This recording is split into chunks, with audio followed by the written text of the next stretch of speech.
الحمد لله رب العالمين والصلاة والسلام على أشرف الأنبياء والمرسلين وعلى آله وصحبه أجمعين۔ سامعین کرام، امت مسلمہ کی ایک امتیازی خصوصیات سحری کھانا ہے۔ سحری کھانے میں برکت ہے۔ مسنون طریقہ یہ ہے کہ آخری وقت میں صبح صادق سے پہلے سحری کھایا جائے۔ رسول اللہ صلی اللہ علیہ وسلم ارشاد فرماتے ہیں، تسحروا فإن فی السحور برکہ، متفق علیہ۔ سحری کھایا کرو اس لیے کہ سحری کھانے میں برکت ہے۔ سحری کھانے میں برکت ہے تو سحری کھانے میں برکت کے پہلو کیا ہیں؟ نمبر 1، سحری کھانے سے ہم آپ صلی اللہ علیہ وسلم کی اتباع کرتے ہیں، اور آپ صلی اللہ علیہ وسلم کی اتباع میں برکت ہی برکت ہے۔ نمبر 2، سحری کھانے سے سارا دن قوت اور توانائی برقرار رہتی ہے، روزہ دار قوی رہتا ہے اور اسے عبادت کرنے میں بھی مدد ملتی ہے۔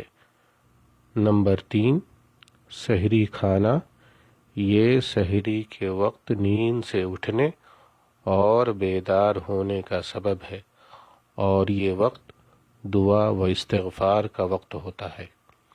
نمبر 4، سحری کھانے والوں پر اللہ کی رحمت ہوتی ہے، فرشتے ان کے لیے دعائے مغفرت کرتے ہیں۔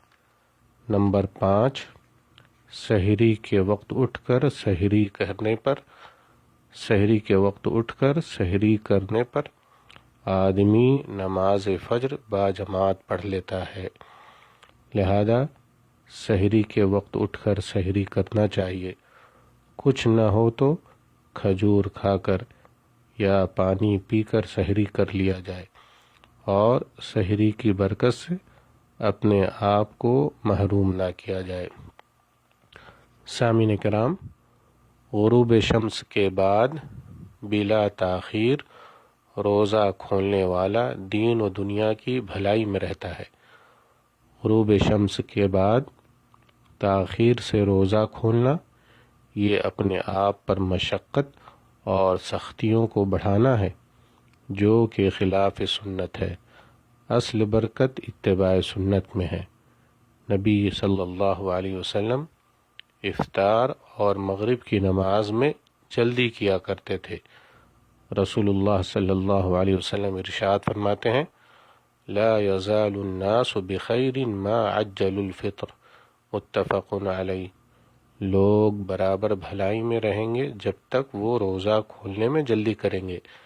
رسول اللہ صلی اللہ علیہ وسلم ارشاد فرماتے ہیں، قال اللہ عز وجل، احب عبادی الی اعجلهم فطرا، رواہ الترمذی۔ اللہ عز وجل نے فرمایا، مجھے میرے بندوں میں سب سے زیادہ محبوب وہ ہیں جو ان میں سے افطاری میں جلدی کرنے والے ہیں۔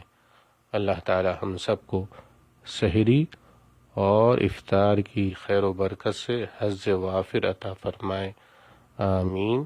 والسلام علیکم ورحمۃ اللہ وبرکاتہ۔